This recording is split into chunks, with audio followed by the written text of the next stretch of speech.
Back, unions and employers in the metal and engineering industry are meeting this afternoon to consider the implication of Eskom's proposed tariff hike for the sector and for the country's economy. The industry, which employs close to 400,000 people, is energy intensive, and there are fears that a hike in electricity costs will eventually lead to job losses. Well, yesterday, Eskom warned that it needed an additional 15 billion rand in revenue through a tariff hike this year, or the country would pay a much higher price because of forced outages. Well, Liabo Setho is at that meeting where the steel industry stakeholders are gathered. Let's join her. Liabo, good afternoon. So, of course, this industry taking the potential hike seriously, and they're concerned about it. Absolutely.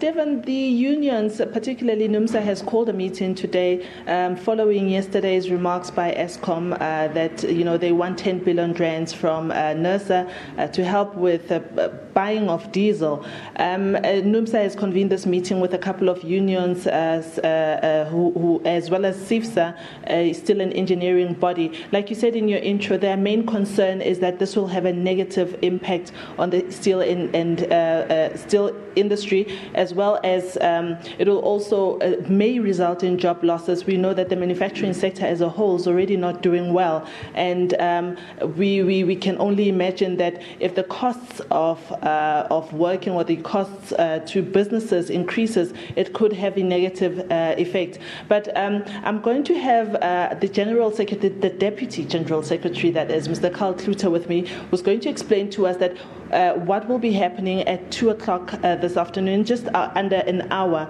He'll give us details about what's going to happen in the rooms just behind us. Mr. Carl Kluter, if you could just join us, please. Good afternoon. Thank you very much for your time. Could you just give us an indication of what you will be discussing with the members of the other unions that you have invited this afternoon?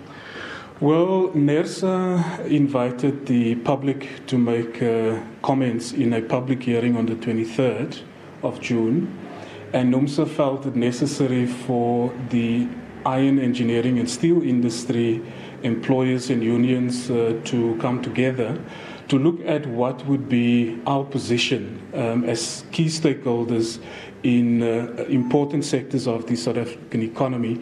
And so we're preparing our perspective on why we would not support Eskom's application to NERSA. Give us a few points on why perhaps you are opposed to this. Well, we know in 2013-2014 financial year, NERSA agreed to give Eskom about 2.5 billion. It is clear from the reports we've seen that close to 10.6 billion had been utilized, meaning there's an overrun, and it brings into question the inefficiencies at Eskom. Secondly, we're concerned about the fact that there's huge amounts planned for diesel, and we think that the pricing and cost for the diesel to keep things going is just too high, and we need to get proper information from Eskom with respect to that. And then lastly, we think that there's so many problems at Eskom that what they're doing and requesting is a short-term solution. It is not a long-term solution that we can say. It takes us from 2015 to 2018 with the clearest idea that we won't be in the same situation. You speak of costs, and I know that there's been word going around this morning about the fact that Eskom procures its diesel from BEs, and if it went directly to the supplier, it probably would cost less. Do you share the same sentiment? We, in fact, calling for a judicial commission of inquiry. We think that now is the time for Eskom as a public entity to open up their books. We need to know what exactly is it that they're paying for diesel. Are there cheaper options? We need to know what are the sort of management packages that is prominent in Eskom. But the answer that we're looking for is what is the sustainable solution, knowing that since 1996 we've been in this situation. Mr. Klusi, just lastly, what action will NUMSA and all your invited guests will be taking on the 23rd and 24th during the public hearings that are planned for the Eskom hearing? Firstly, we're talking to the employers to allow all workers on a particular day throughout the country for 30 minutes beyond their lunchtime to take demonstrations clearly to show that we're not happy because we bear the brunt as workers, loss of income, and communities are bleeding as a result of Eskom's actions.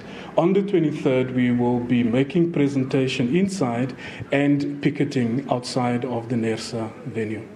Mr. Klusi, thank you very much for your time. Pleasure. Well, Devon, as we've heard from Mr. Carl Klute, who's the Deputy General Secretary here at NUMSA, that it's not only consumers who will be disadvantaged or who are unhappy about Eskom's decisions, but labour unions are also planning to make submissions next week when they take place in Nasrec, I believe, on the 23rd and the 24th. But we will have more information about how this meeting went in our later bulletins. Well, thanks very much indeed. Liabo Setho there.